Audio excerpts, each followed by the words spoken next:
Good morning, ladies and gentlemen. We will begin our next session with the title of Developing Commitments to Explore the Prospect of Integrating Ocean and Coastal Wetlands Issue into Greenhouse Gas Emission Reduction. Thank you for all that has coming to our Indonesia Pavilion. And without further delay, I would like to invite the moderator of this second session, Ibu Nur Masripatin, and the stage is yours.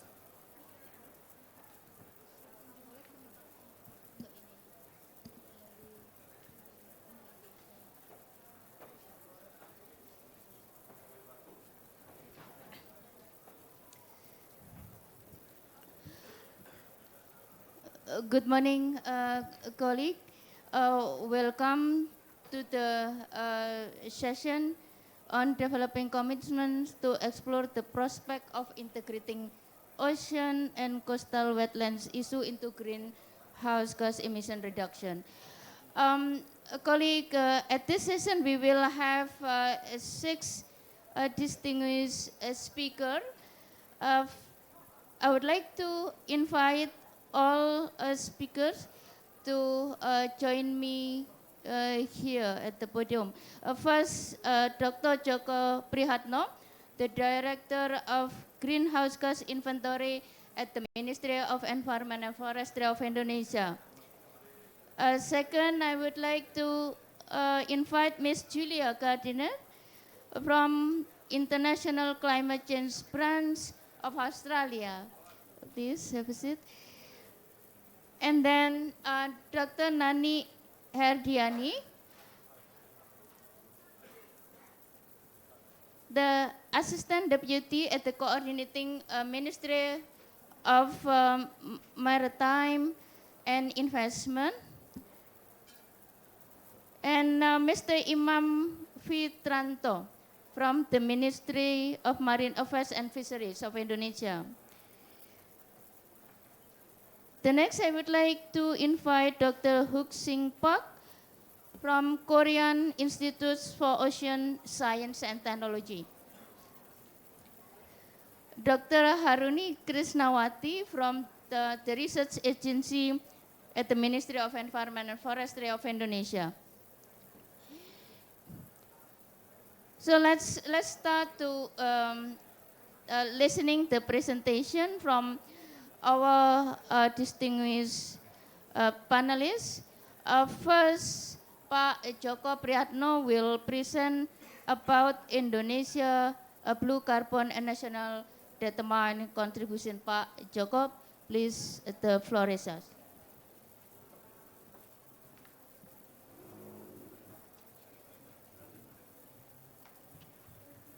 Thank you very much, Ibu Nur, as a moderator. Good morning for our colleague.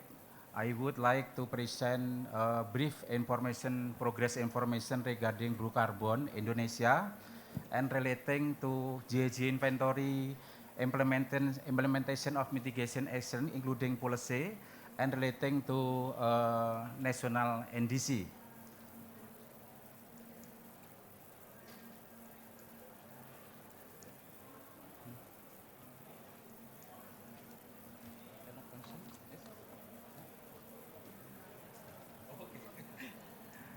Okay, my outline, first I would like to brief information regarding Indonesian NDC. The second is current status and next improvement. The third is roadmap of blue carbon and final national and international cooperation from Indonesia and other parties.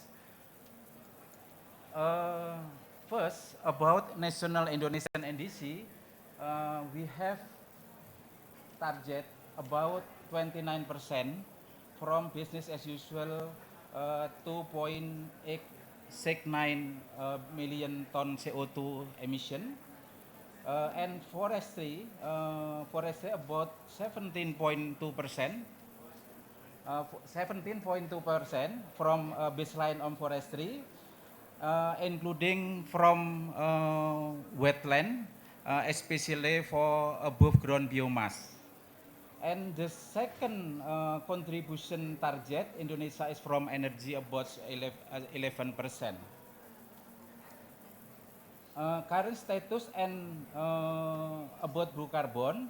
Indonesia blue carbon is based on IPCC supplement 2013, IPCC 2006, mangrove as part the follow.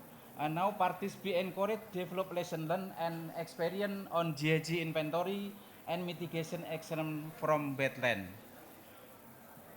Above ground biomass from deforestation degradation from mangrove forest has included on NDC, especially post baseline, and reported every year on GHG inventory. Soil carbon mangrove, litter and deadwood mangrove not yet included on the NDC baseline and also on GHG inventory and mitigation action. We have limited data for seagrass, tidal mass, especially for inventory, including activity data and methodology, calculation, emission, including emission factor. This one is a specific management activity coastal wetland from IPCC supplement 2013, IPCC 2006, including activity forest, for example, forest management practices and mangrove, about planting, harvesting, wood removal, full and other, and then extraction from aquaculture, salt production, and then drainage, rewetting, revegetation, and creation, including aquaculture and rewetting soil.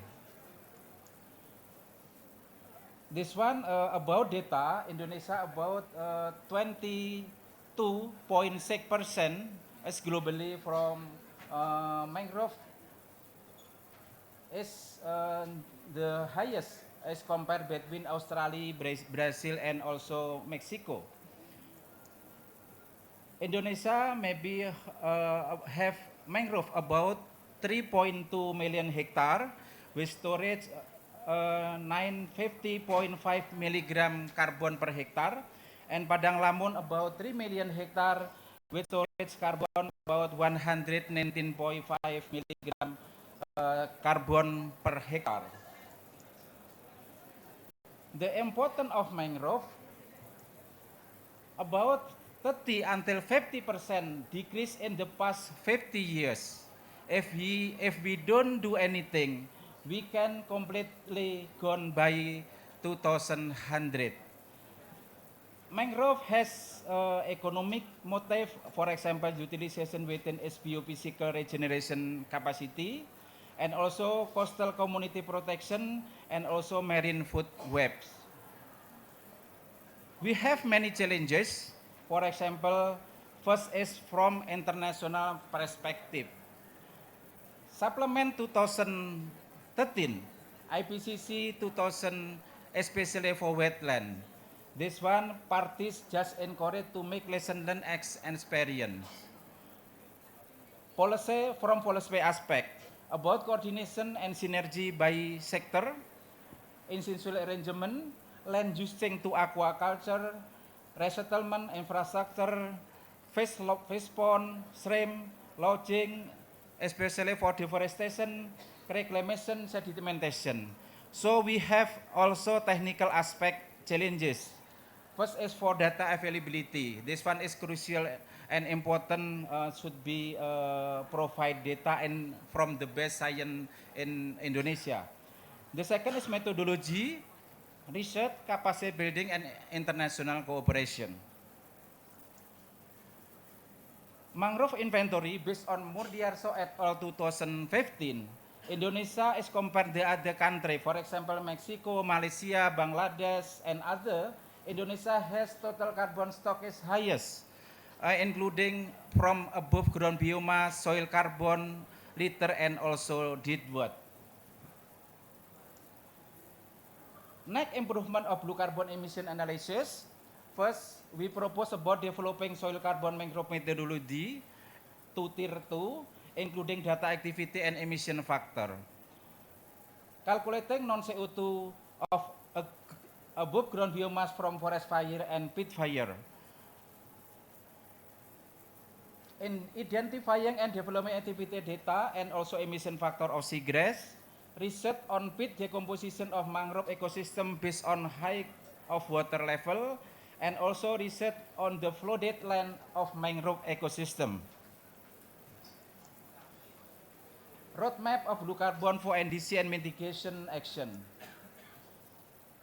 First, we will gap analysis for data availability and insular arrangement, timeline 2020, and then improvement for national strategy, guideline and regulation 2020, research and survey for blue carbon 2020 until 2022, and then development of methodology by Indonesia and panel methodology on 2020 until 2022. Indonesia have panel methodology.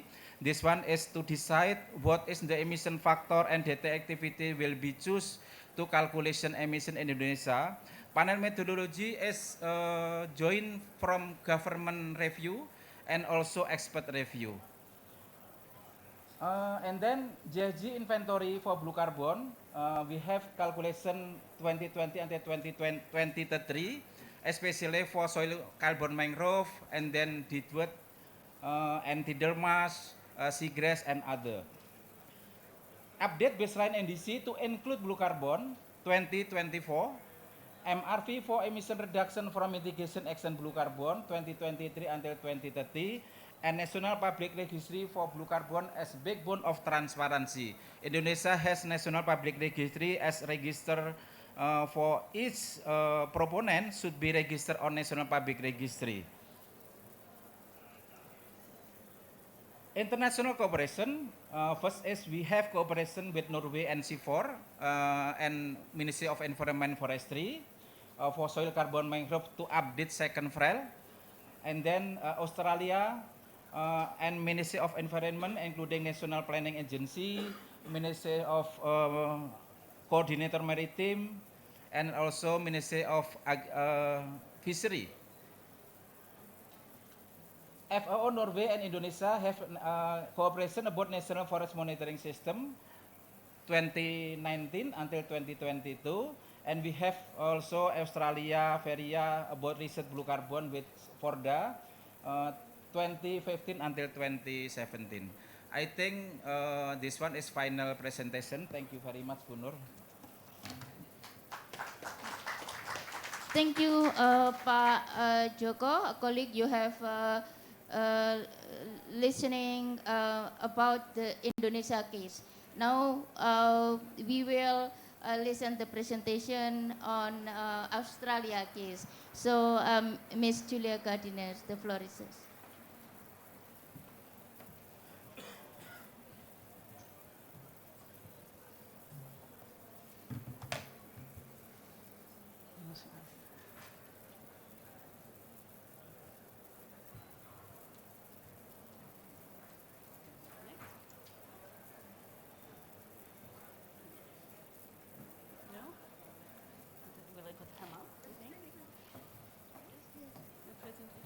It seems to, maybe it's low.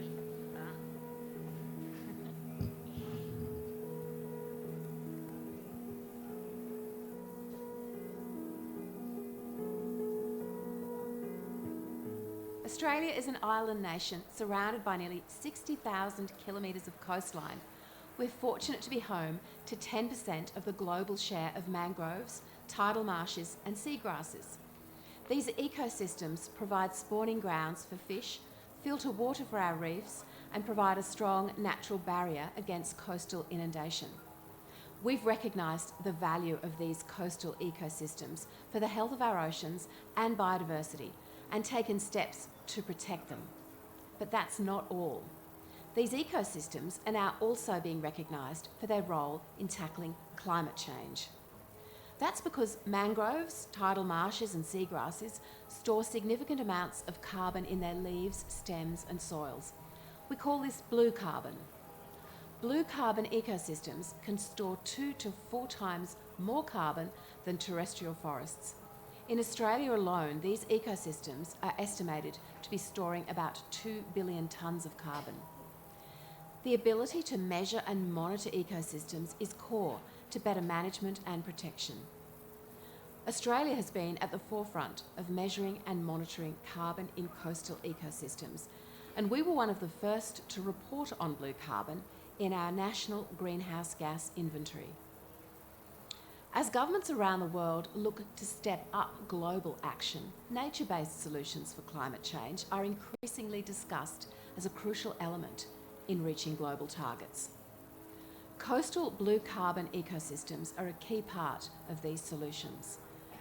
Australia is proud to be leading global efforts to raise the profile of coastal blue carbon as a natural climate solution. 4 years ago, we launched the International Partnership for Blue Carbon. With over 40 members, including governments, NGOs and scientists, the partnership strives to protect and restore blue carbon ecosystems for both climate mitigation and adaptation. Partners are sharing knowledge and increasing awareness, all with the aim of accelerating action for protection. As we now move into a new decade, Australia looks forward to deepening these partnerships and playing our part in protecting coastal blue carbon ecosystems in Australia, the region and the globe.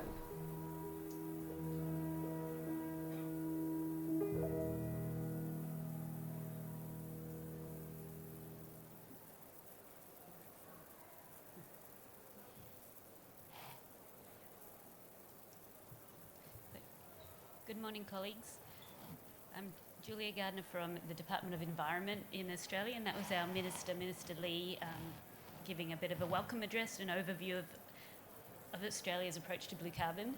So thank you very much for having me here today, and thank you very much to the Government of Indonesia for hosting us in this wonderful pavilion. If I can get my presentation to load, I can talk to you a little bit more about how Australia is incorporating these ecosystems in our national inventory.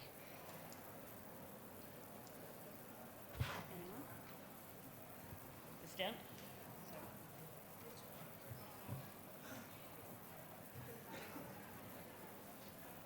You turn on here.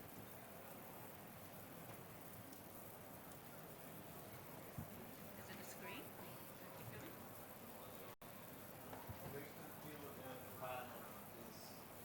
Sorry.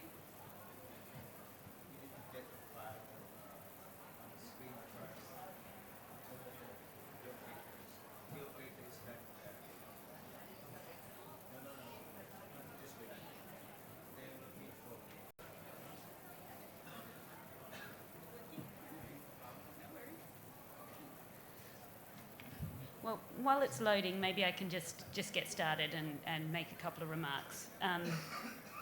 So I want to follow on by commending Indonesia for the leadership they're taking on blue carbon, particularly in our region through hosting this event. It's very much appreciated. 2020 is a moment to reflect on the value of natural climate solutions as part of our global efforts on climate change. Oops, are we playing it again? Yeah. You guys want to see that again? Australia is an island nation surrounded by nearly 60,000. Okay. And I think the focus on natural climate solutions is really, we can really feel it here today at the Blue COP. Okay, great. At COP25, the Blue COP. So here we are. And okay, we might move on then.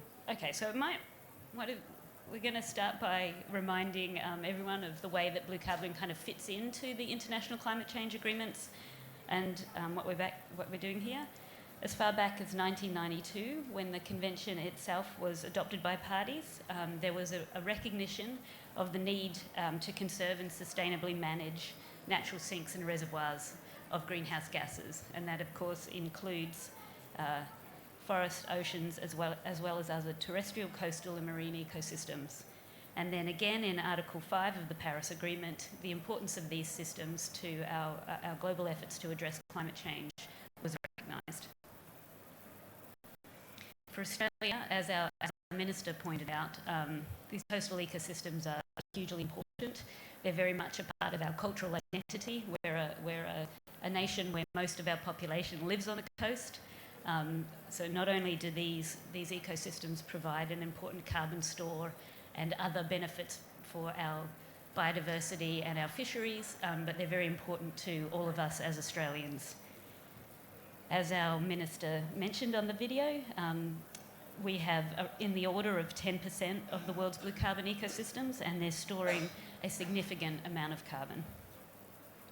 Mangroves occupy almost 1 million hectares around our coastline, while tidal marshes incorporate about 1.4 million hectares. Seagrasses are the largest and most uncertain of the coastal wetland ecosystems. It's hard for us to know exactly what their extent is, but we're estimating they're between 5 and 10 million hectares. So as a result of this, Australia has been looking very hard at policies to measure and conserve these ecosystems and to connect with governments across the world and practitioners working in civil society as well, in order to come together to protect and enhance these ecosystems. And so one of the most foundational steps in doing this is to incorporate these ecosystems in our national inventory systems, so that our measuring and monitoring them is kind of the foundation for protecting them as we go forward. So as we all know, post-2020, when we move into the Paris world, countries are going to be reporting under a common reporting system, including common inventory reporting guidelines. And as part of this, countries are encouraged to use the 2013 Wetlands Supplement. The supplement includes for the first time guidance on how to estimate emissions and removals from coastal ecosystems. Up until the supplement was developed, countries were able to include mangrove ecosystems in their forest carbon accounts, but the supplement helps us, that improves the accuracy of how we're doing that, and it expands the guidance to tidal marshes and seagrasses.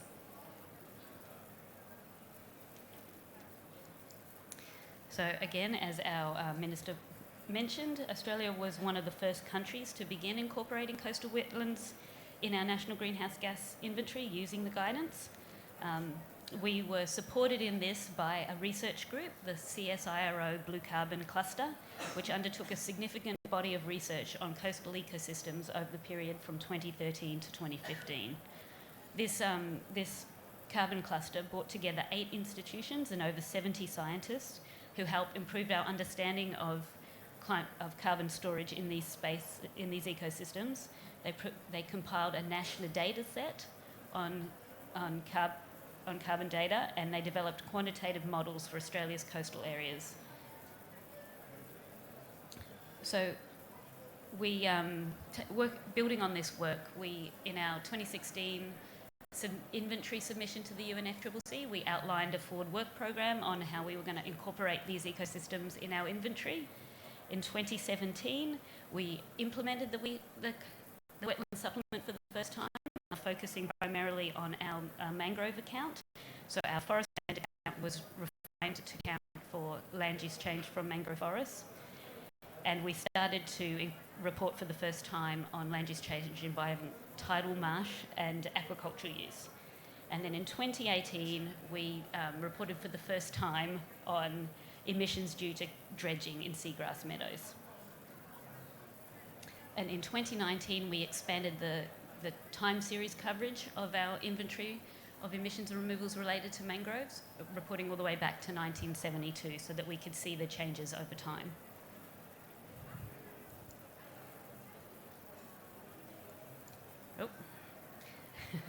So just a little bit more detail on how we use the wetland supplement to improve our reporting on mangroves in particular. In 2017, we made a major update to the account of emissions and removals from our forest sector by refining the information on mangroves. We established an informal expert advisory group of both academic and government wetland specialists to advise on the methods and data sets for our coastal wetland system, and they helped us developing species-specific emissions factors based on published research data. Our emissions factors include soil carbon down to a depth of 1 metre, which was really important because the soil carbon pool in these coastal ecosystems is a significant component of where the carbon is stored, and impacts on that is where a lot of the emissions come from.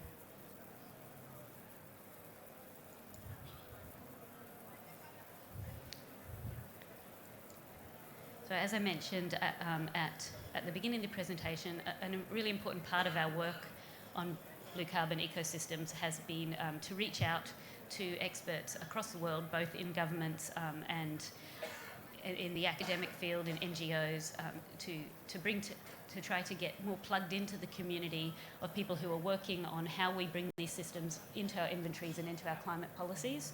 As part of this, we established the International Partnership for Blue Carbon in 2015 at COP21 in Paris, which seeks to protect and conserve these coastal blue carbon ecosystems. And we do this through the partnership by building awareness, sharing knowledge, and working to accelerate practical action.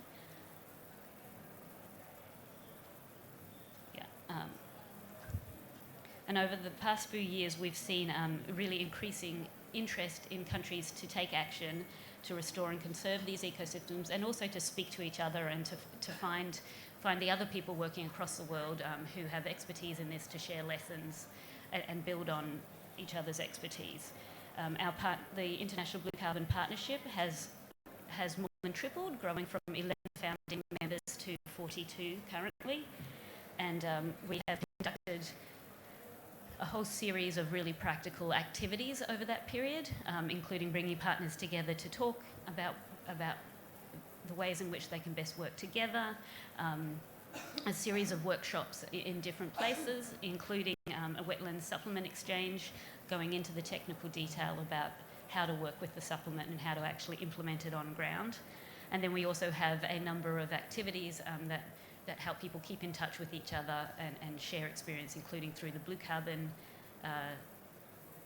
the International Partnership for Blue Carbon newsletter, and regular phone calls.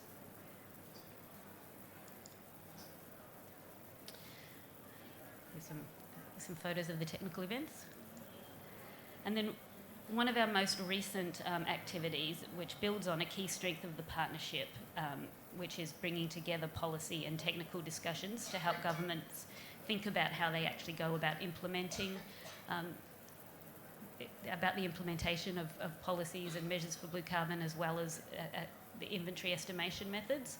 So building on that, we've developed a set of guidelines to help countries think through the steps that they might take when they're implementing blue carbon into their NDCs.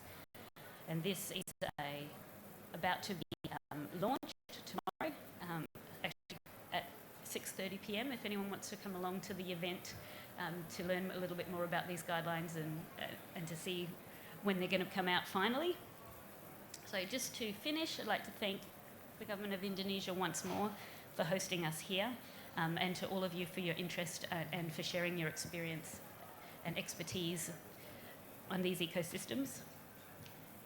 Thank you very much. Thank you. Thank you, Ms. Julia. Colleague, after listening the presentation about greenhouse gas inventory and NDC, please, if you have a seat, please. We will take the question after all presentation. Yeah. The next, we will listen to the presentation from Indonesian ministries who are responsible in the ocean and marine affairs.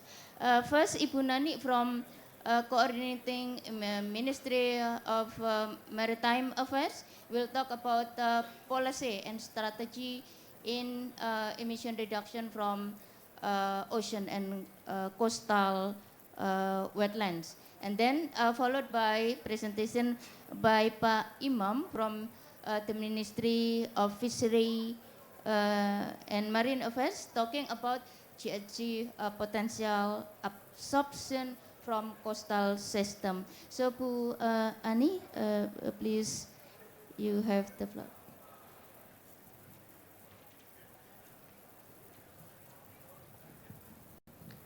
Thank you, Ibu Nur. So, distinguished guests, ladies and gentlemen, very good afternoon.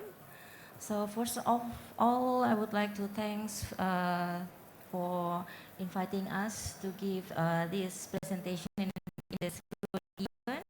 So I would like to share to you about the Indonesian strategy on the blue carbon implementation.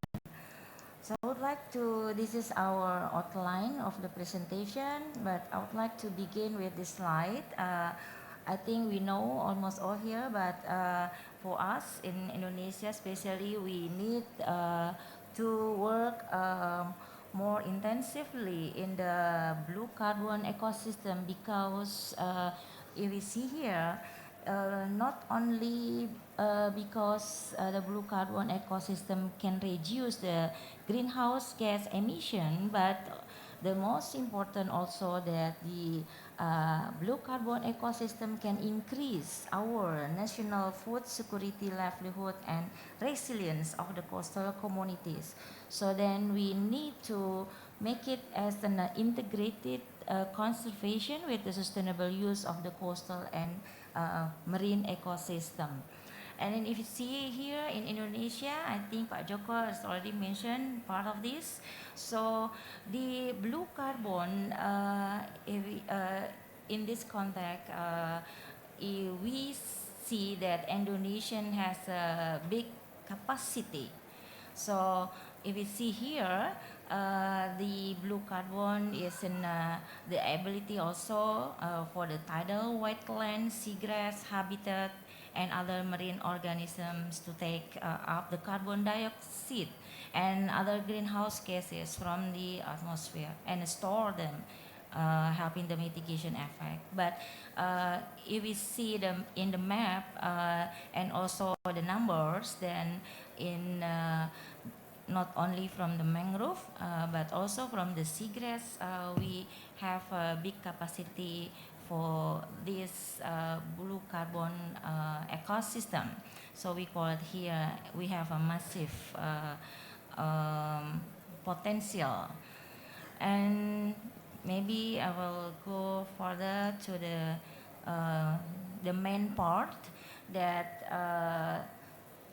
if we see here the national policy on the blue carbon, actually Indonesia has not yet had a national level. So I mean the umbrella policy on the blue carbon. So we are still working on this. But we have many activities as mentioned also by Pak Joko in the first part, that we have some also prominent researchers have been officially expressed their view and the importance of the blue carbon in Indonesia. And then we have number of the international collaborations besides of course the national collaboration about this topic. So however, we have done several concrete actions in the context of blue carbon ecosystem, such like this. So in this ongoing actions, we call it Indonesia Coral Reef Garden. So we understand because coral reef get high pressure that they need to get more attention from us and an action from us. This is just an example that we launched this program last year in October during the annual meeting of IMF and World Bank. So Nusa Dua Coral Reef Garden is located in Bali, and this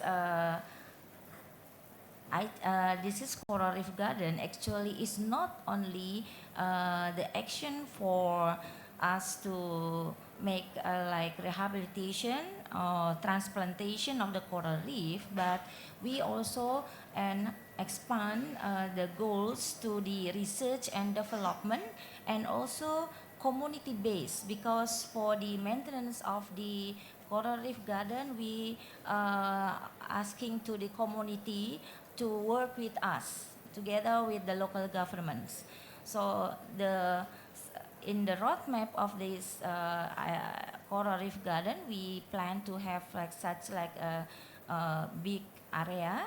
Yeah, it's about like we already have a design. Actually, so it's like quite a lot, maybe for more than 100 hectare in the area of the Bali. And the second ongoing action, I think we talk more in the afternoon.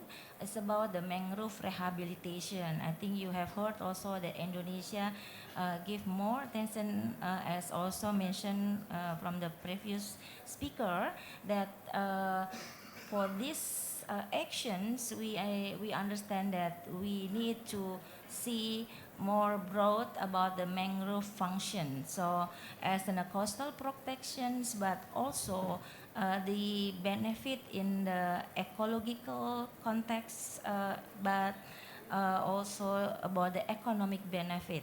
So we are working, I think, in the last 3 years more intensively in this context. So the next actions that we are working with the local communities. I think local communities is very important for us to keep the sustainability of our effort for coastal resilience and coastal other program.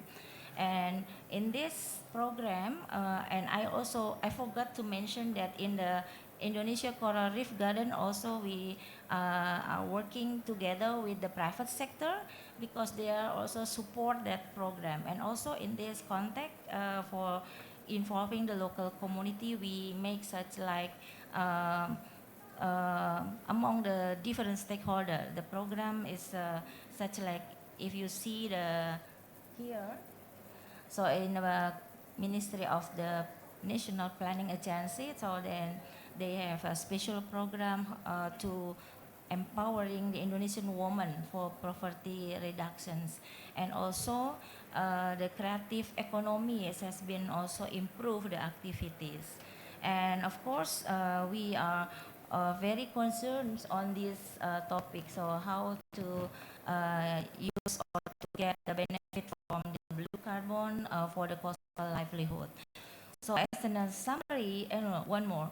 So also ongoing actions, we have many activities in the context of the technological approaches, such like mapping, because we are still working for this work, for this target.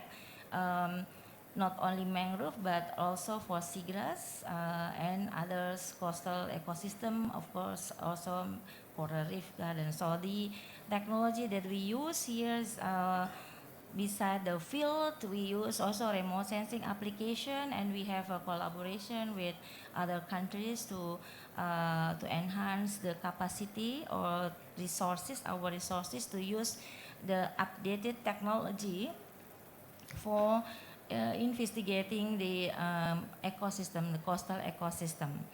So beside the mapping, also we can see the biomass for the mangrove itself. So there are some projects for this. And for the last slide here, we would like to give some recommendations that we, in the context of the policy, national policy, then we need still to work on the formulation and also making the guidelines of the principle on the blue carbon implementation in Indonesia. So also important that I think such like with the other national priority program, that we need to have a national plan of actions on the blue carbon to make it easier and then more synergized and better coordination among the national ministries and agencies who is working now in coastal ecosystem. And also, I think we need to explore Indonesian blue carbon potential for the global carbon trade. I think we work with the Australian. We have a project also with Australian to have later on the pilot project for this topic. And last, we, of course, as Pak Joko mentioned, would like to promote blue carbon in our NDC. I think that's all that from us. Thank you very much for the attention. Thank you, Bu Nani, for reminding us when we talk about the ocean, we talk about coastal ecosystem. This is not only about carbon. but many others. Yeah, Pak Imam, please. Thank you, Bu Nur Masri Patin, for the opportunity. So, good morning, everybody. Dear participants, ladies and gentlemen, first I would like to thank the Ministry of Environment and Forestry to give the opportunity to our ministry to join the discussion on the developing commitments to explore the prospect of integrating ocean and coastal wetland issue into greenhouse gas emission reduction. So, as you may aware, the government of the Republic of Indonesia, through Presidential Regulation number 61, year 2011, concerning the National Greenhouse Gas Action Plan, has committed that by 2020, Indonesia will reduce our emission by 26% and up to 29% by 2030 on its own, and up to 41% with external support. So, in my presentation here, I will talk only from the Ministry of Marine Affairs and Fisheries point of view on the potency of our coastal ecosystem to absorb carbon. So, based on the research made by Indonesian Institute of Science, or LIPI, and our ministry, the most essential coastal vegetation that could absorb carbon are mangrove and seagrass. Therefore, in my presentation here, we will only focus on these two coastal vegetation. Here, in this slide, we can see that the data from LIPI and KKP on the potency of carbon stock from mangrove. Based on this data, we can see that Kalimantan has the highest potency for carbon stock from mangrove, and followed by Papua and Sulawesi.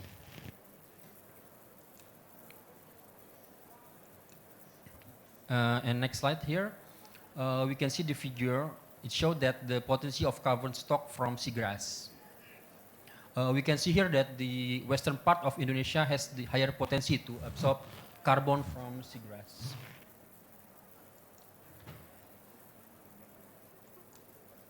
So here, based on the data from LIPI and KKP, Indonesia coastal area has an area of seagrass area around 150,000 hectare.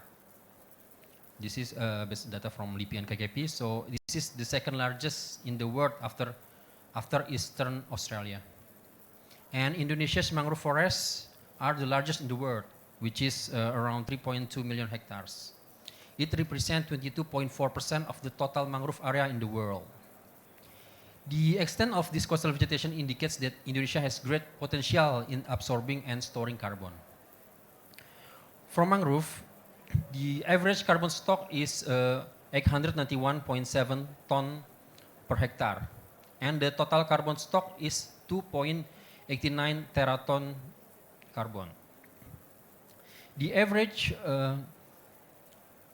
carbon sequestration is around 52.85 ton carbon per hectare per year, and the total carbon sequestration is 170.18 megaton per carbon dioxide per year. And for seagrass, the average carbon stock is 0.94 ton per hectare, with the total carbon stock is 141.98.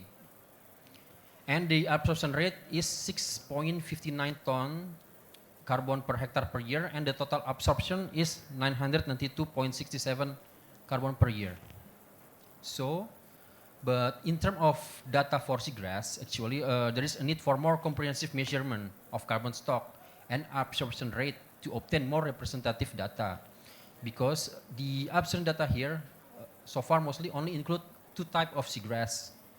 It's only from E. acoroides and T. hemprichi. So the measurement of carbon sequestration by other types of seagrass can make a greater contribution in increasing the value of carbon sequestration in Indonesia. In addition to that, the value of total carbon stock can be higher than the current estimate, because there are still areas of seagrass that have not been calculated or have not been mapped yet by LIPI and KKP. So here we move to Indonesian government efforts by utilizing these two coastal vegetation in reducing greenhouse gas. So we can say that any effort to improve or maintain ecosystem services means increasing the volume of absorption of greenhouse gases. So on the next slide, we will talk more on what Indonesian government efforts in protecting and rehabilitate these two coastal vegetation. So first on mangrove, what KKP already done is we conduct mangrove planting since 2000 until now. In total, KKP from 2000 until 2017, we have planted around 14.9 million stems on 1,500 hectare of land. In this program, KKP also worked together with other ministries, private sectors, NGOs, and communities, so we are not working alone. And KKP also developed rehabilitation and learning center for coastal ecosystem that has already built in 26 sites. We can see here it was shown on the map with blue dots. The purpose of the center is to maintain the existence of coastal ecosystem from damage and to restore coastal areas and damaged small islands through education and by utilizing the mangrove area as research center and natural laboratories.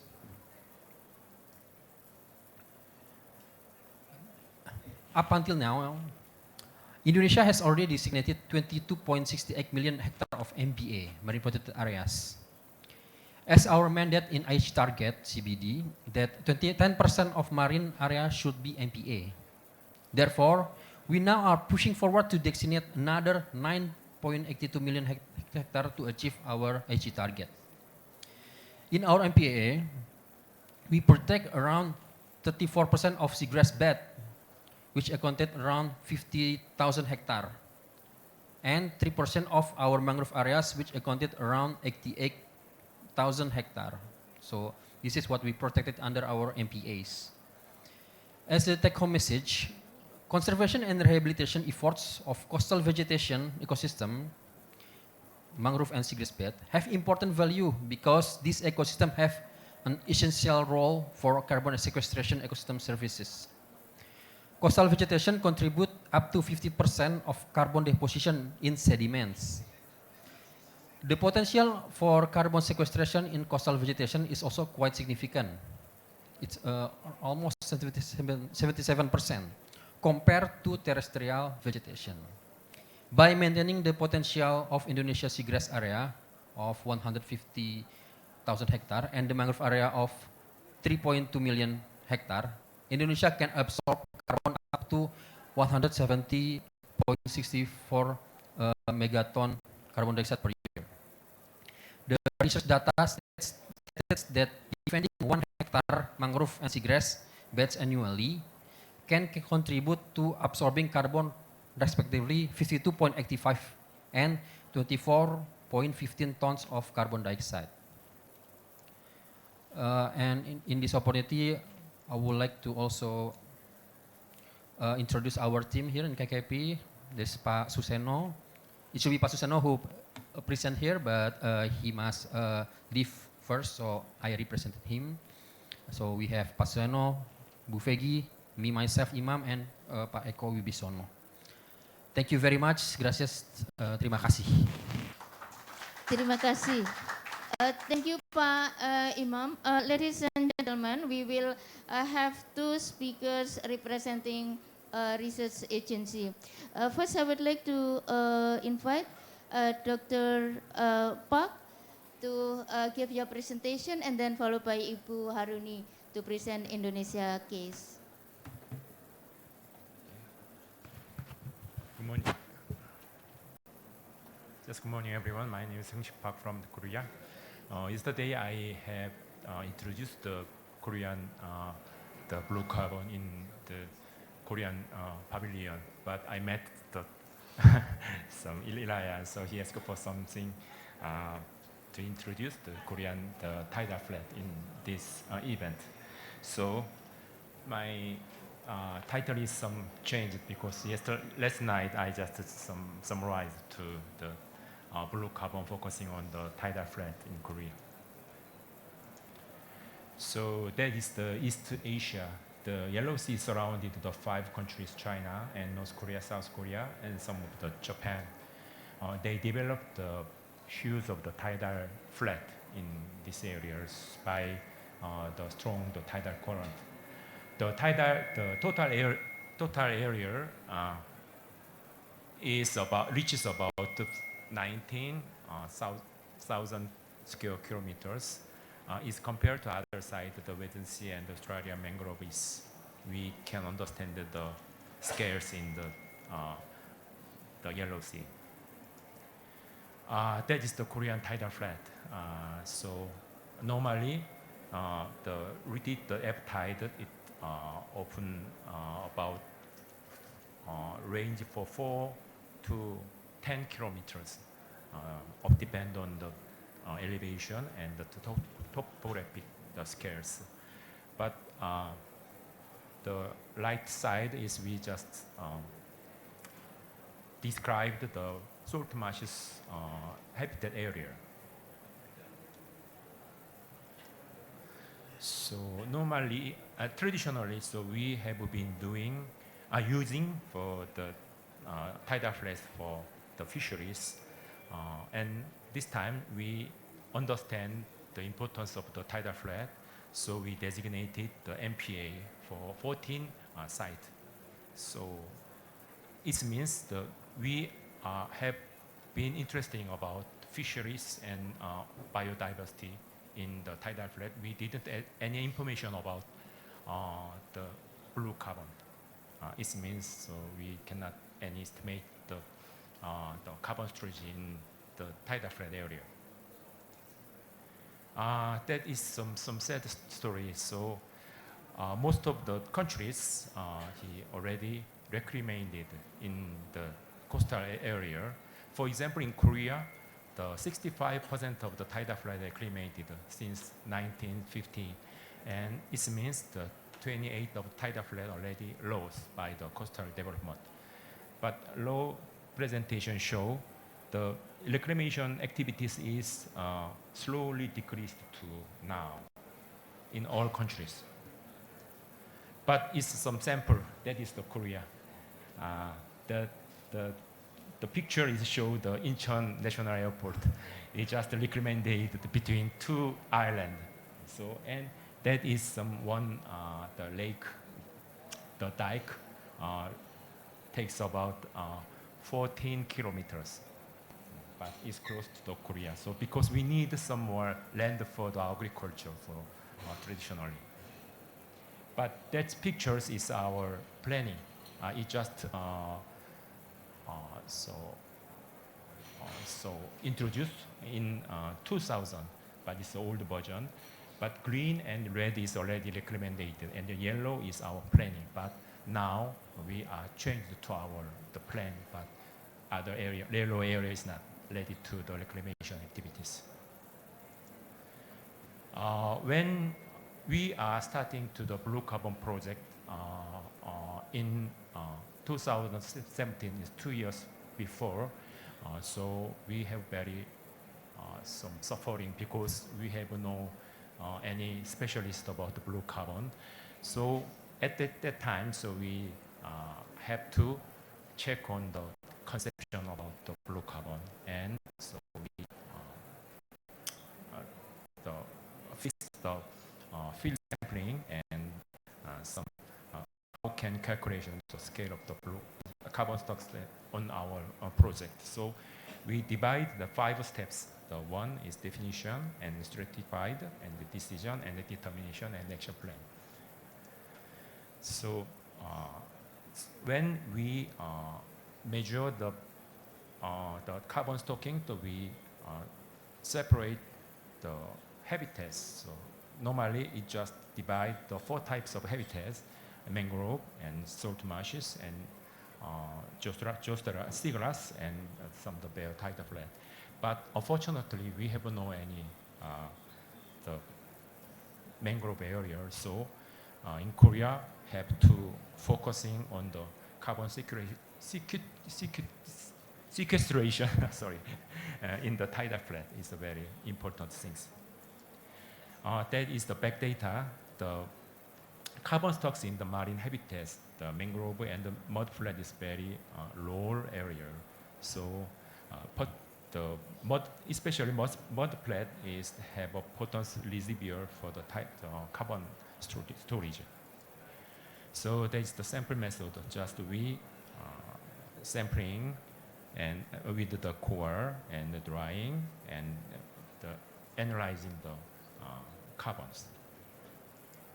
So we started on the 20 station around the Korean peninsula. So the data showed the vertical distribution of the carbon content in each centuries. So when we collected the samples, we using the core under the 1 meter depth.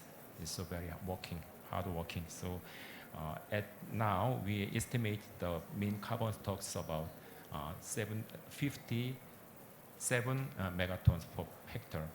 The red,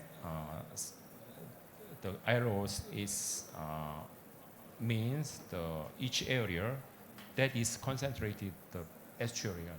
It means most of the carbon storage is provided by the salt marshes and the freshwater discharges area. So it's our data. So we divided to two kinds of the habitats, the vegetated and the bare tidal flat. The vegetated tidal flat is estimated about 64 megagram, and bare tidal flat is more lower than the vegetated area. It means vegetated area is showed the high organic carbon stocks than the bare tidal flat area. It's the halophyte is our main source to provide the carbon stocks in the tidal flat. So though we showed the spatial variation to data because if we know when we define the carbon stocks in tidal flat, we understand how can to provide from something, for example, from the salt marshes and from other site. So the data showed in the estuarine area, the most of the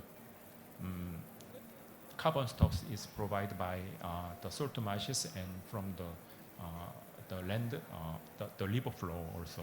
And other area is provided by the micro scales, the diatom, such as the diatom.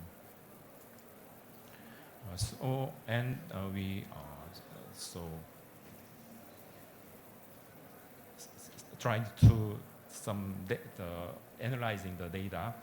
So mud content and so blooming area is very significant factors controlling the TOC.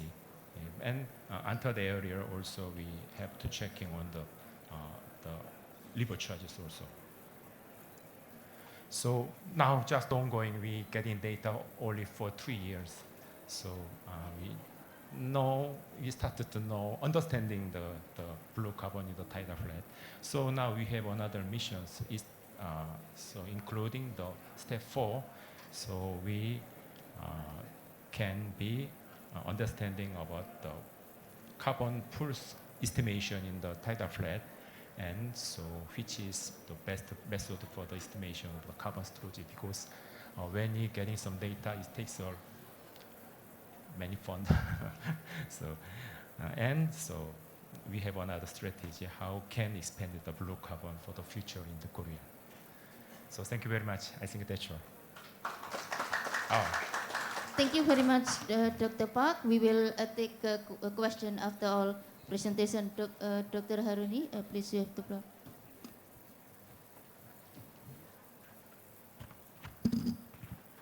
Good morning, everyone. In this session, I would like to talk about how can science support national GHG inventory and emission reduction from blue carbon science perspective. Let me begin with this slide. In developing the system for national greenhouse gas inventory and reporting GHG emission requirement, require combination of data from different resources, both from ground-based observations and remote sensing observation. And tool to facilitate this is known as integration frameworks, which can be designed to simulate the impacts of land use change, or human activities on carbon stock change and associated greenhouse gas emissions. Ideally, the integration frameworks should be scalable and start with simple, use the best available data, and improve progressively to meet the IPCC good practice guidance requirements and reducing uncertainty. Integration framework will require the knowledge on initial conditions, what has been changed, and what the impacts after changing, and etc.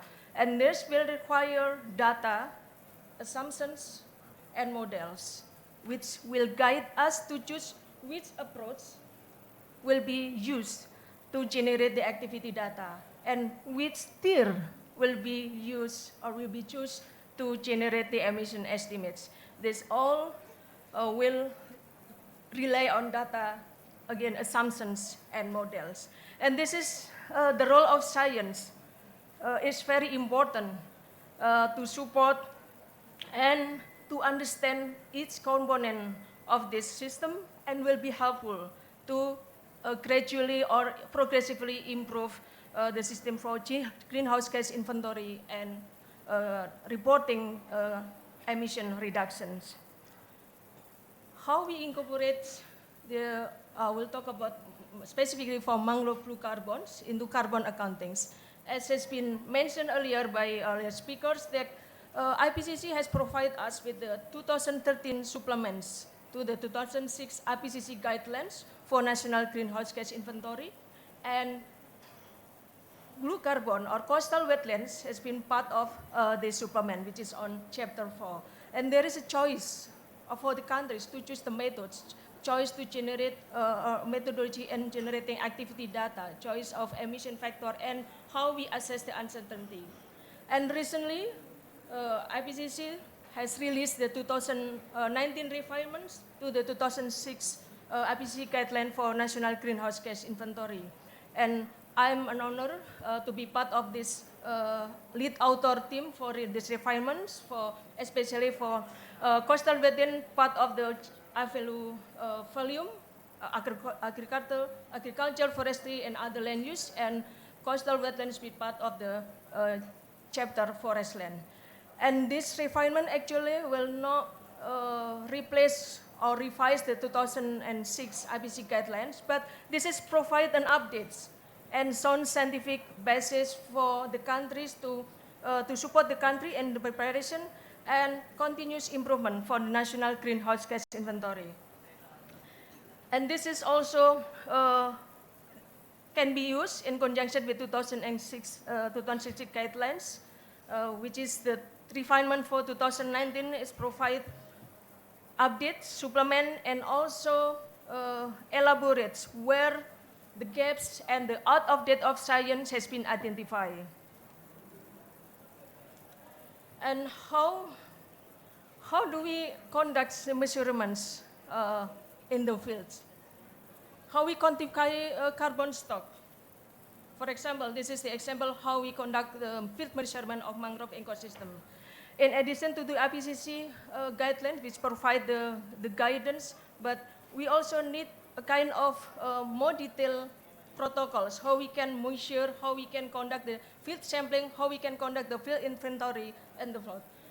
Some picture here showing how the dirty but challenging and interesting study has been conducted to measure the carbon stock of mangrove ecosystem.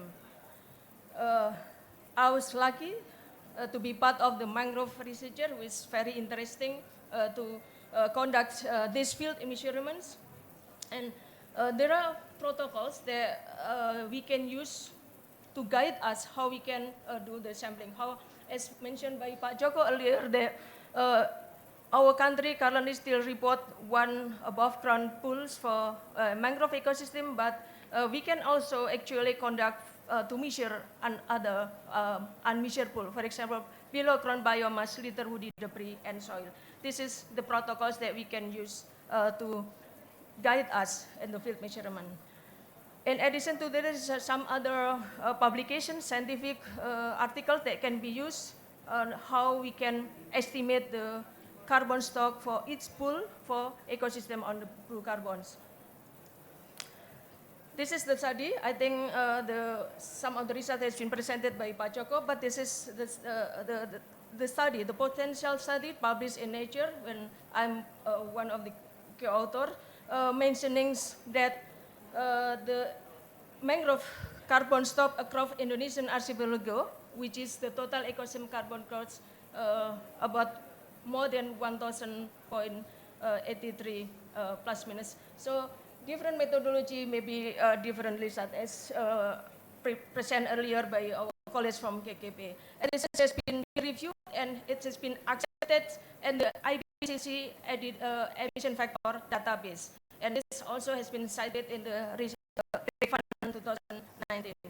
So this is how science can be used to support. For example, from this study, there is a direction that Indonesian mangrove with high carbon stock actually could meet a quarter of 26% emission reduction target by 2020 by conserving mangrove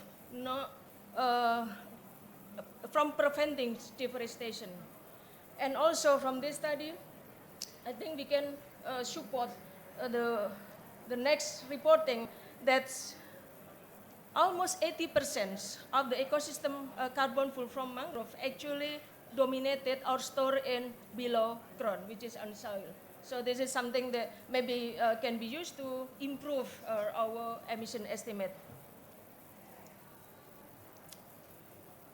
Again, last week I think we have a session.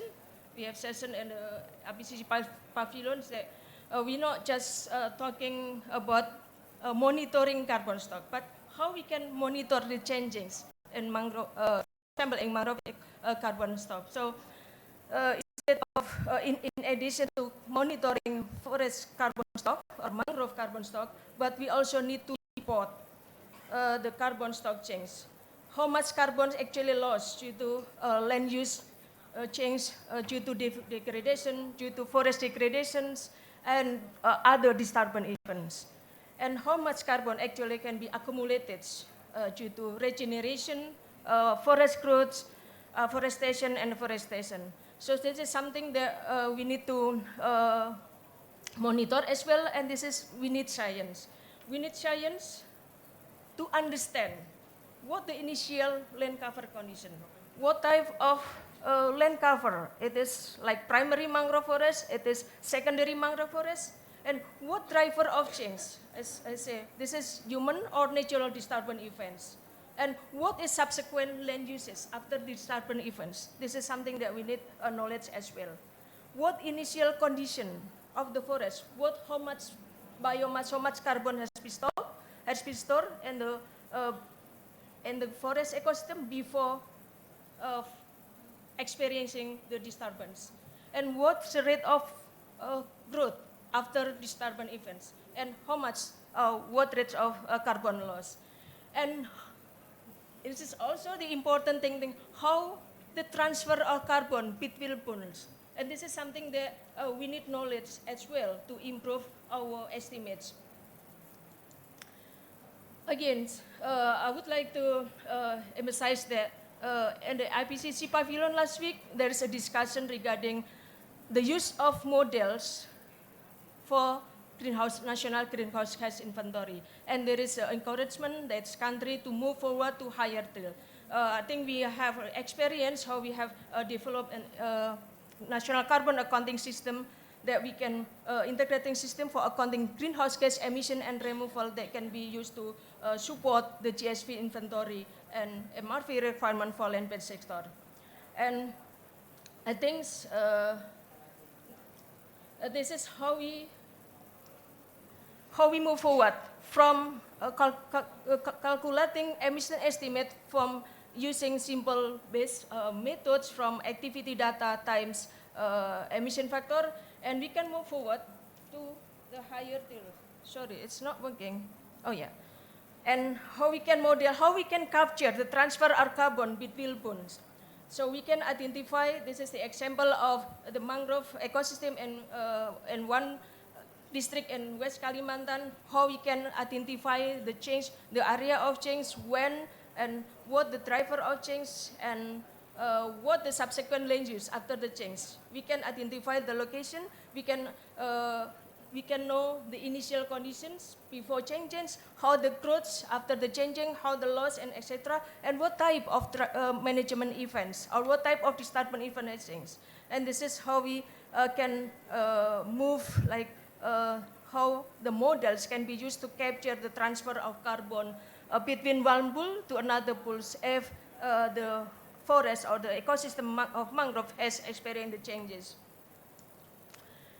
And I would like to emphasize that science is very important. That can be used as the basis for action. This is the example from our publication from when we studied about the mangrove conservation for climate change mitigation in Indonesia. There is, from this study, there is importance of mangrove conservation in storing and sequestering carbon. And there is a greater potential for climate change mitigation that can be achieved by increasing mangrove conservation, keeping mangrove forests from disturbance, from conservation to other land use, from further disturbance events. Last, before I finish my presentation, I will again to emphasize that science is very important as basis for continuous improvement to support national greenhouse gas inventory and reporting emission reduction. How we can do, how science can help to support this?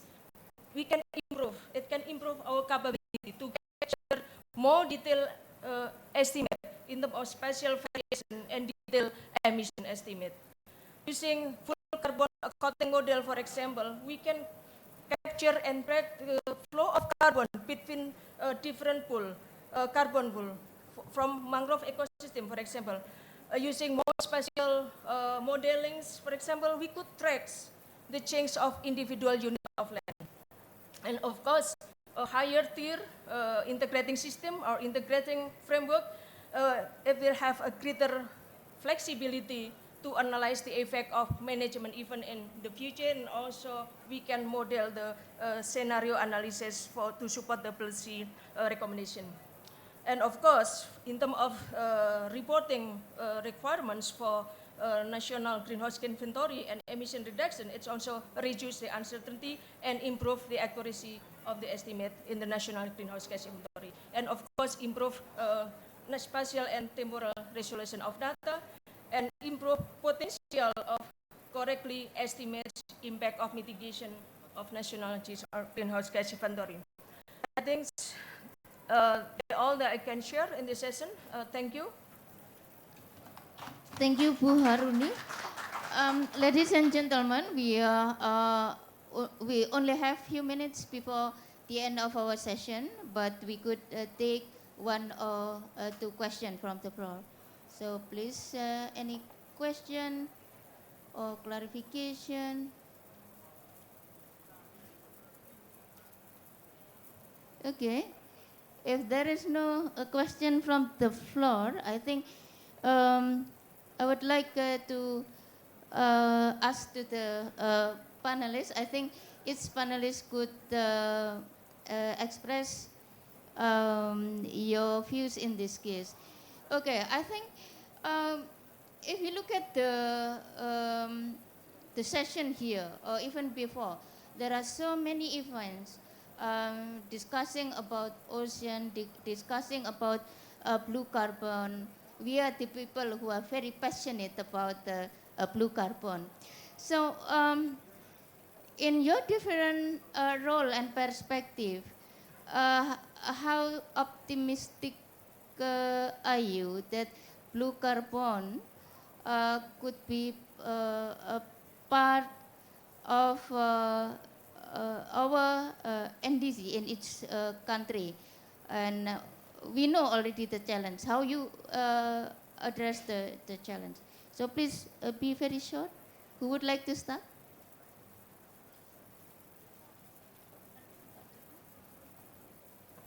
Thank you very much, Bu Nur. How to improve our NDC? I have mentioned in my presentation, we should be, the first is should be data availability, including for methodology, because methodology is very, very important to increase, provide data to calculate about the profile emission. And after that, we should be make a profile emission from blue carbon, including above ground biomass, below ground, and later ended wood. And then after that, we make a baseline, and then including baseline about that one, and then we can include it on the NDC. We take a time for that, maybe 4 years, 3-4 years, until 5 years. Thank you. Yeah, thank you. Actually, the question is how optimistic are you for us to include this blue carbon in our NDC? How fast? But please, you continue because Hello. Oh. Hi. Yeah. So from Australia's perspective, yeah, I think we're feeling very optimistic about the increased level of awareness of these ecosystems and the contribution that they can make, and the increased level of kind of knowledge and expertise in different countries around the world about how to actually go about measuring and monitoring them. I remember back in 2013, actually, when the 2013 IPCC supplement was being revised, and we were, at that point, we kind of had no idea about the scope of our wetlands, about how on earth we would go about including things like seagrass in our inventory. But just going about it in the systematic manner over the last 6 years, and taking the kind of same series of steps that I saw outlined in Joka's presentation as well, being very systematic about it, we've actually been able to build the data system, the data, and to get a good understanding about what is going on in those ecosystems, which I think is really the foundation for including them in the NDCs. So I think things are looking prospective. But I guess on the other side of that, there's a great deal of risk and loss and impact. So we have to act quickly to counter those challenges. Thank you, Ms. Julia. I think for Bu Ani and Pak Imam, if you could focus, please, how, in your views, how we should address the challenge in institutional arrangement for collecting data, the commitment in supply the data to the national greenhouse gas inventory system. Yeah, thank you, Ibu Nur. I'm also very optimistic, Ibu. So regarding the data for your second question, so I think I mentioned in the presentation that we need to sit together to talk about the national plan of actions. So in the national plan of action, so we can then make a national commitment who will be the right ministry or agency that they are responsible as a leader for the data inventory. So, but since the Wali data is under the Ministry of the Environment, so we also consider with this. So I think what the next step that we need to do is preparing the national plan of actions, and also talking about the the preparation for the regulation itself, because we don't have yet for the policy. Yeah, thank you. Yep. Thank you, Bu Nani, Pak Imam. Please. Thank you very much. So we support what already mentioned by Ibu Nani. So first we need to have a kind of national plan of action, and also we must have a uniformity on the methods on how to get the data as well. So the data from LIPI, from KKP, and other ministry will be the same and uniform. That's why we need to have a kind of uniformity on how to get the data as well. So aside of the national plan of action, then I think this is one of action that we need to do. I think that's all. Thank you. Yeah, thank you, Pak Imam. The next Dr. Pak and Bu Haruni, if you could please specifically mention how the science, as you talk, support this. As Pak Imam mentioned about the need of uniformity of the data and how the science work on that. Please, Dr. Pak. Yeah, just like so I just rethink about the the data quality by now. So, but so we just looking for so many data from the online or the paper. So now many countries also starting to produce the blue carbon data. So I think we need some more some discussing about the methodology and some of the data qualities also. So just my think we need some more talking the forum. For example, the blue carbon challenges also. So at that we can talk to the IPCC and other agency to importance of the blue carbons. Thank you. Yeah, thank you. I think talking about the uniformity of the data, we have, let's say, in our country, in Indonesia, we have several researchers, we have several research institutions who may have produced or published the data and can come up with different results. And of course, it's depend on the source of the data and different methodology that has been used and what the scope of the study they have done. But the most important thing from the science community, maybe we can have a pool of knowledge, a pool of experts, how we can decide the standardized methodology, not methodology in terms of how we gonna, but at least what is minimum requirements that the data can be used to support the national reporting requirement, for example. We cannot just accept all the data that they have, but there is, I think, similar process that we have in IPCC before we can accept the data. Even it is already published in the scientific journal, we still need to have a review against what's the uncertainty they have measured in this case, for example, what's the minimum requirement information that need to be provided by the information, for example. This is something that maybe we should work together among scientists, among the researchers. Thanks. Thank you, Bu Haruni. Ladies and gentlemen, we arrived at the end of our session. Thank you to all speakers for very rich and insightful presentation. Thank you to the audience. Please, once again, join me to thanks to all speakers. Thank you very much and good almost afternoon. Thank you very much, Ibu Nur Masripatin. And there will be the giving of token of appreciation to all the speakers. And we would like to ask Ibu Nur Masripatin to give the certificate and the token of appreciation.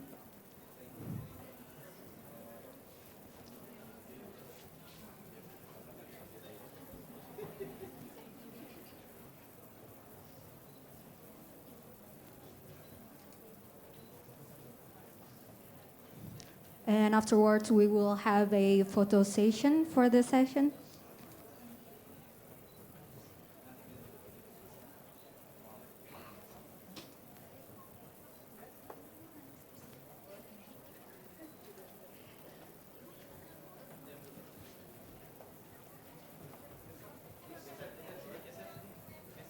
would like us to ask you to go to the center of the stage, please.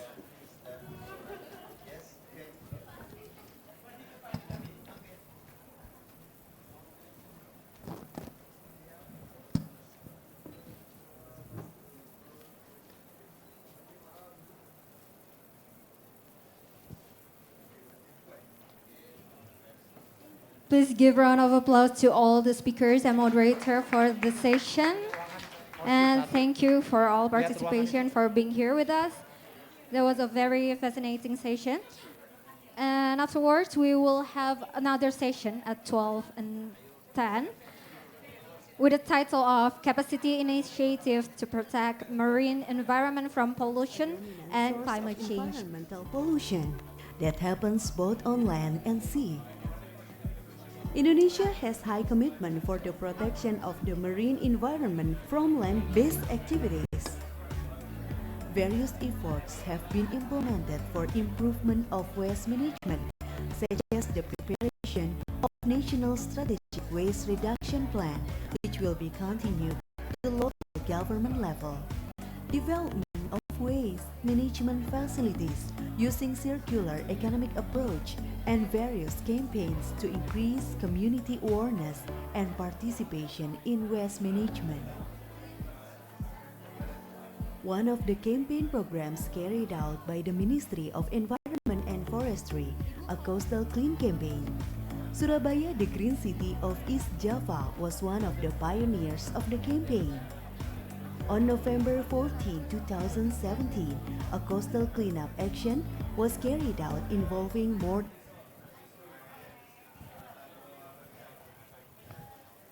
Ladies and gentlemen, I would like to inform you for all the materials of the sessions, you can download it on our website. Please go to indonesiaunfccc.com and you can find also the details of the agenda. Thank you. It is indonesiaunfccc.com.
Check, check, check, check, check. Good afternoon, everyone.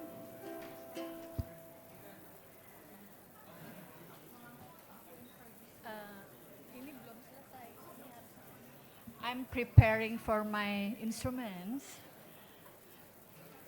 It takes a couple minutes.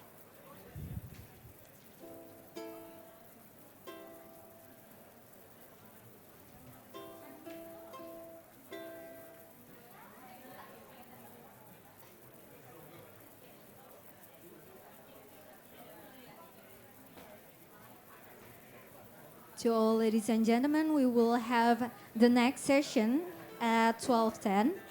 But before that, we will have an exciting performance by our beautiful Indonesian musician, Ibu Opianda Resta. Therefore, we would like to call Kak Opi Andaresta. And for those of you who is still outside of Indonesia Pavilion, we would like to invite you to come inside Indonesia Pavilion to enjoy the performance from Kak Opi Andaresta. Yay. To Kak Opi Andaresta, the floor is yours. I need to plug in my cable. I get my own cable.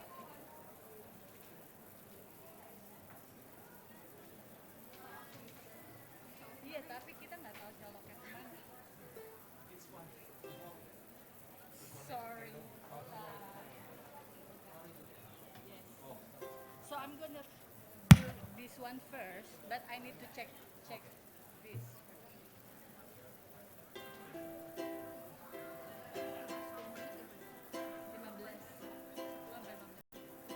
Ya, ya.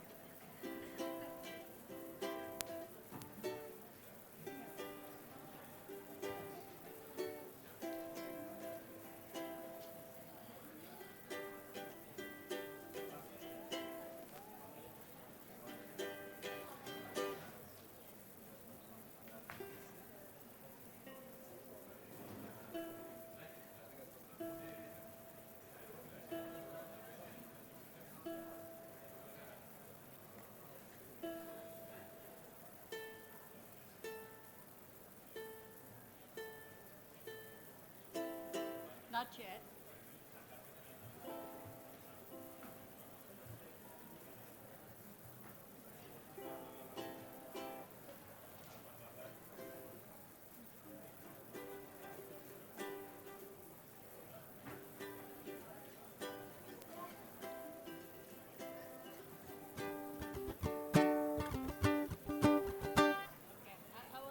Okay, I want to take this out.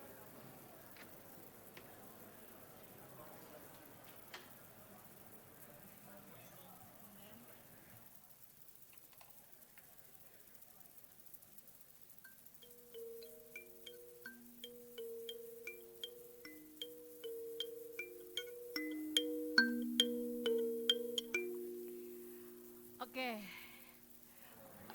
Hello, everyone.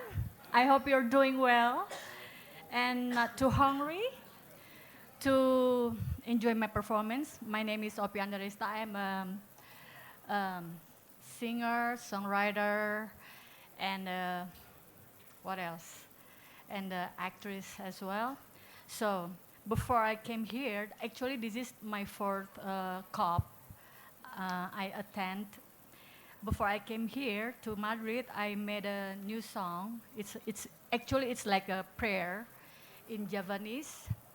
It's about we appreciate to the Mother Earth. Okay, enjoy the song.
Ajar kesabaran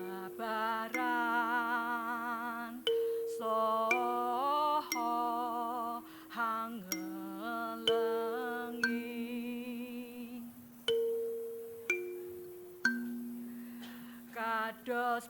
dataning bumi tanpa pamrih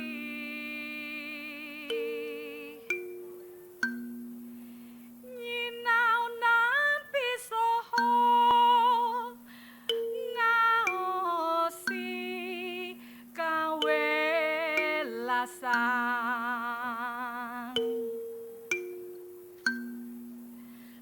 sejatine urip kang sareh kang tampi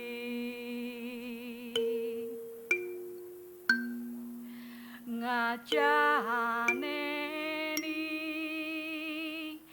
marang sapa padane urip dahating panuwun ing ibu bumi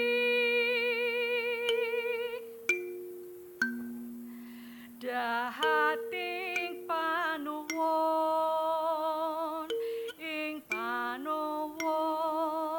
ing ibu bumi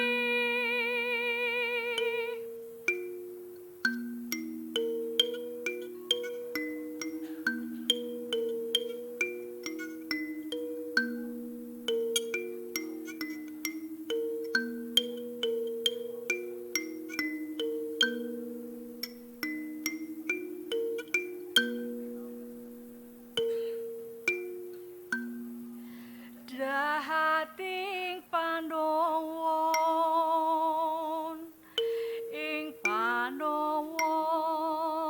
ing ibu bumi.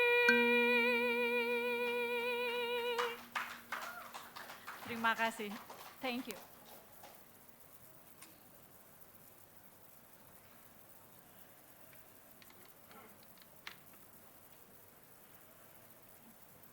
Okay, for the next song, it's because Indonesia is really famous and really rich with the culture, languages, religion, and the nature.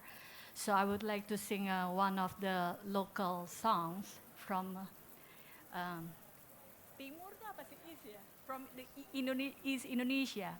Okay. And for friends from Indonesia, maybe recognize the song and please sing with me. It's a kind of ice breaking, right? Before we start the serious session. Yeah.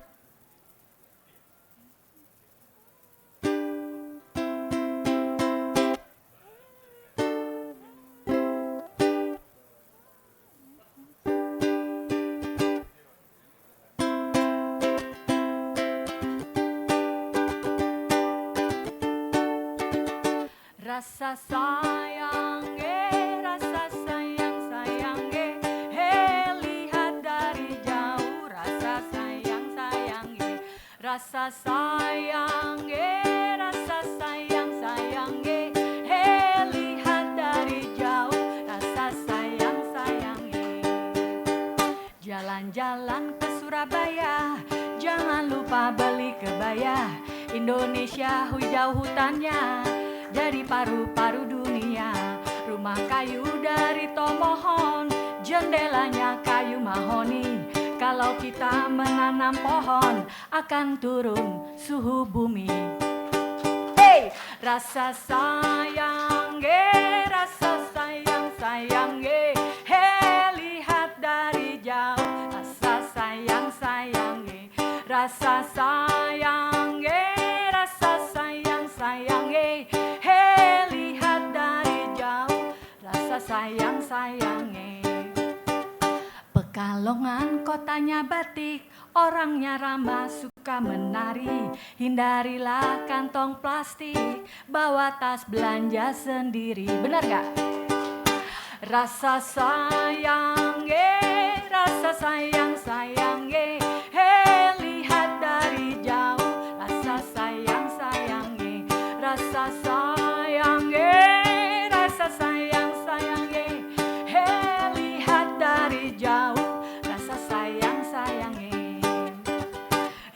ada hotel di Madrid, bolehlah saya ditraktir kopi. Kalau ada waktunya lagi, bolehlah kita berjumpa lagi. Rasa sayang, rasa sayang, sayang, lihat dari jauh. Rasa sayang, sayang, rasa sayang, rasa sayang, sayang, lihat dari jauh. Rasa sayang, sayang, lihat dari jauh. Rasa sayang, sayang,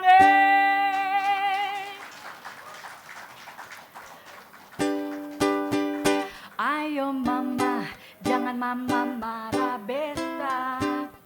Dia cuma cium-cium beta.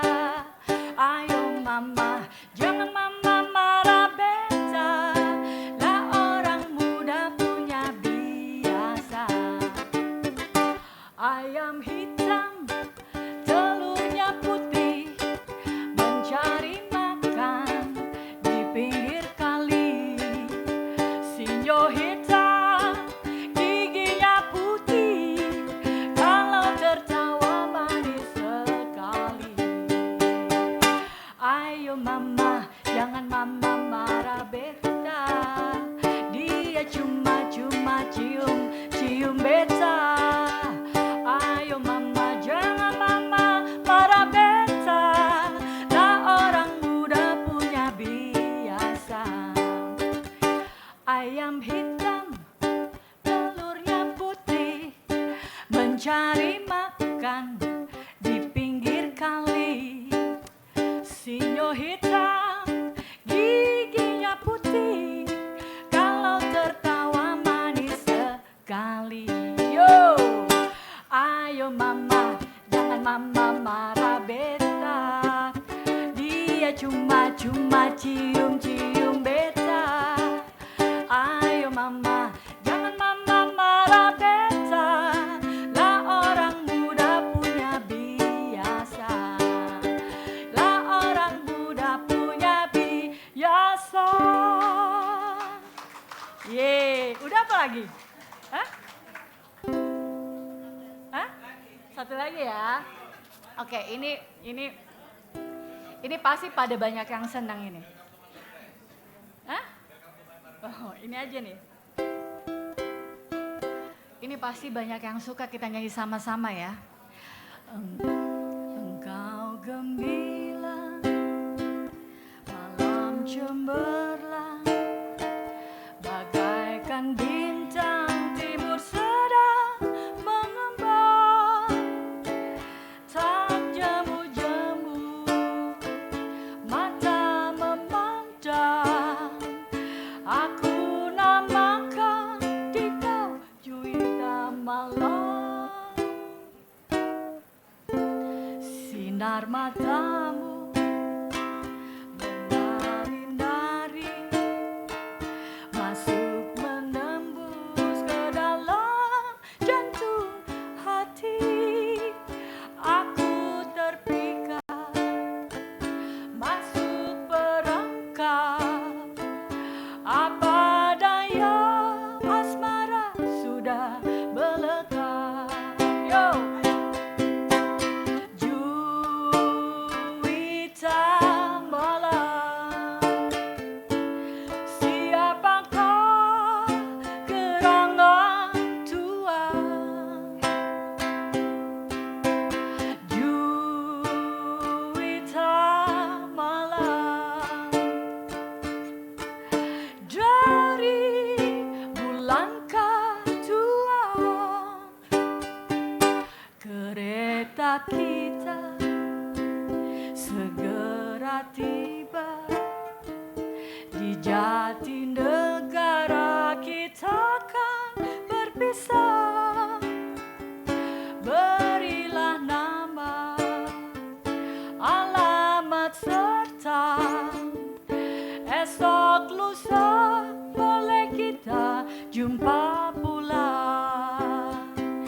Berilah nama, alamat serta esok lusa boleh kita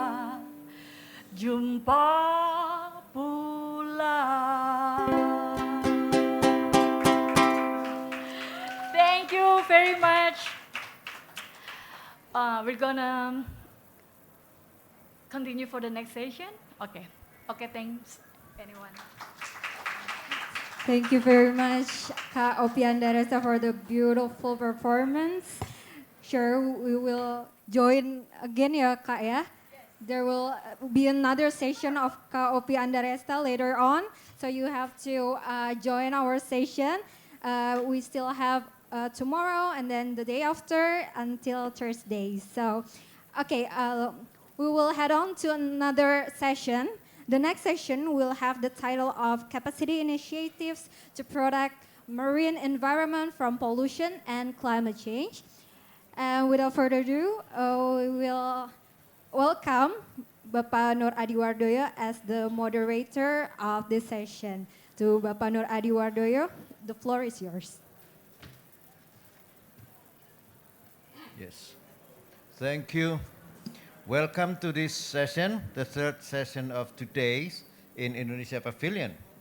And this session is titled Capacity Initiatives to Protect Marine Environment from Pollution and Climate Change. So we have 4 speakers in this session. And before that, I would like to introduce this session. And so that coastal and marine environments